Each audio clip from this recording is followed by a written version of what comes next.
Okay guys, so as you can see right now on screen, this is the clip from my Instagram where I unlocked Diamond for the Marksman rifles in Vanguard. I'm going to talk about my experience, which were the best and which ones were the worst to use, and if it's worth it. But without further ado, be sure to stay to the end, and let's get into this. What's going on, my fellow troops? My name is Xavvo and welcome back to a brand new video. So today I'm going to be talking about Diamond for the Marksman rifles. Was it good? Was it not? Which weapons were the worst and which one were the best? And just generally the whole thing as an overall sort of topic. So yeah, but before we get into this video, I heard that a whopping 97.6% of you are not subscribed to this channel. So be sure to click that big red button right now. It really does mean a lot, and it basically helps the channel out a lot if you turn on the noties as well. It allows you to get notified for future videos. If you don't know what I upload around here, I basically upload tutorials, topic, news, rambly sort of discussion videos and whatnot. So if that is of any interest to you, then do be sure to subscribe with those noties on. It does really mean a lot.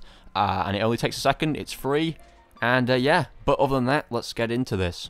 First things first, I want to say Marksman rifles, they weren't amazing, but they weren't terrible. Like, I definitely enjoyed them more than I did with the LMGs. You'd be surprised to hear, because for some reason there wasn't as many tedious challenges. However, the only problem was the actual guns took a while each, or I just couldn't be bothered coming on the game that often to keep using the Marksman rifles. I guess at the start of using a gun, it's just really boring to try and grind them, but when you're nearly done, there's more of an incentive to do so because you can see that you're like 3 camo packs off. But yeah, so honestly, these guns, they weren't terrible. Generally overall, though, I enjoyed 2 of them a lot, and the first one, didn't like it so much. If I'm going to be honest with you, if I'm going to put these into kind of like a ranking, because, like, yeah, I have to do this. This is what I do every time I make one of these to help anyone out who's also doing them.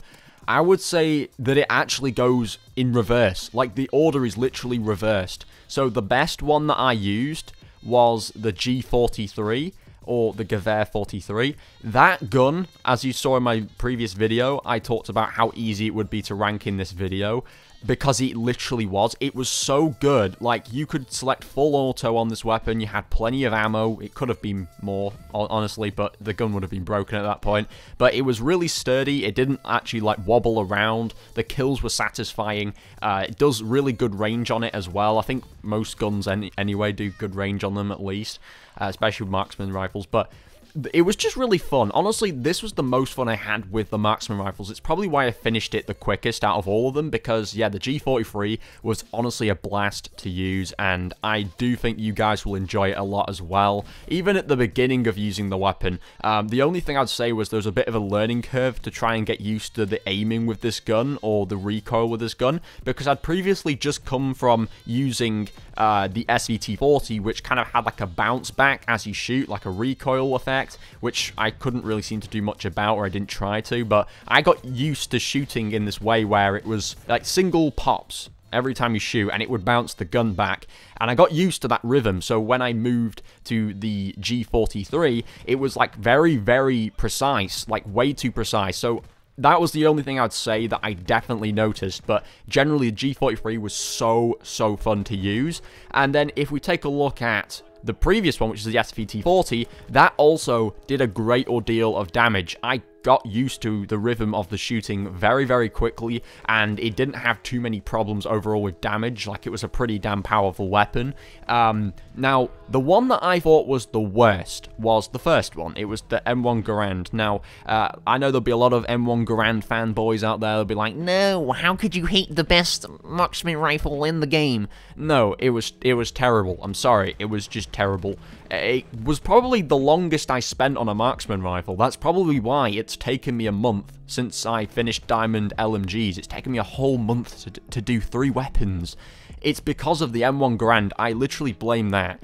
It took me the longest on the M1 Garand, half as much probably on the SVT-40, and then the quickest amount of time on the G43. The M1 Garand just generally has this really, really bad vertical recoil, and again, I've said this for most of them, you can actually do something about it, but I don't know if it's just the actual rhythm of the gun, the way the kills actually feel, or the damage. I'm pretty sure the damage is one of the biggest problems with the M1 Garand, because honestly, the M1 Garand just doesn't do much damage output, and I play hardcore, so theoretically, it should be doing 1 taps to the head or 2 taps, and it takes quite a few shots, honestly, and I didn't like generally the overall accuracy of this gun. It just felt clunky, and you probably know what I mean if you've used the M1 Garand out of all 3 of these, but yeah, I really did not enjoy it that much. It just didn't feel good to use, but yeah, the SVT-40 was really good, and the G43 was exceptionally good, so yeah, I'm going to have to say it was probably in reverse order.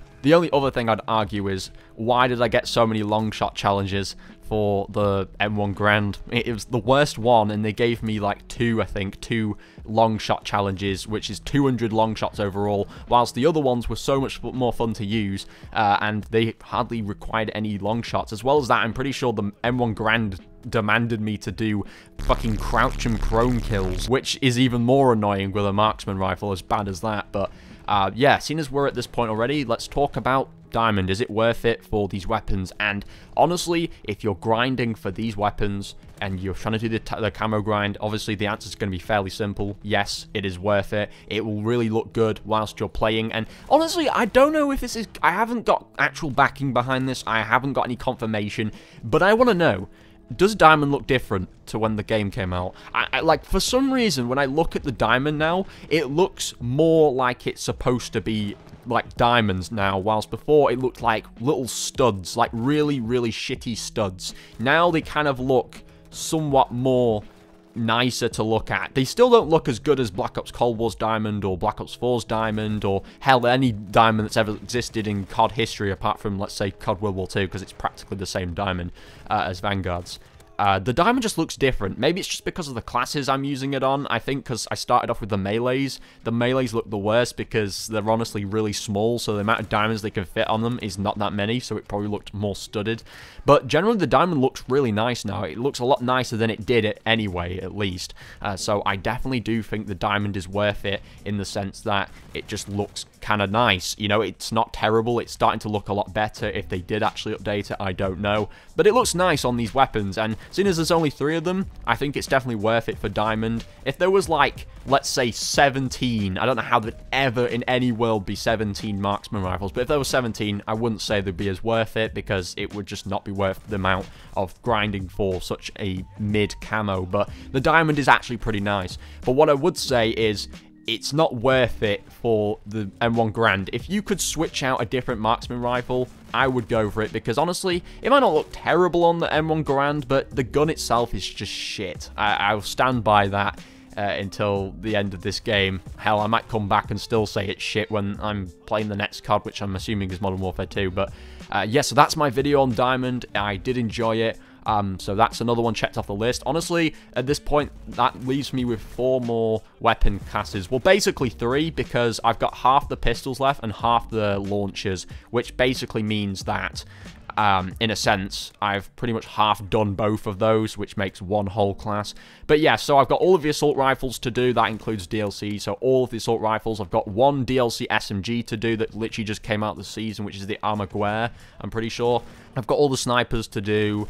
Then I've got, like, a bunch of DLC melees to do, and then 2 launchers, and I think I'm partway through done on the 1911, but I've got, like, the machine pistol and the Clouser left for the pistols, so let's get it. Can't wait. But yeah, so other than that, thank you everyone for watching. If you did enjoy, be sure to smash a like on this video.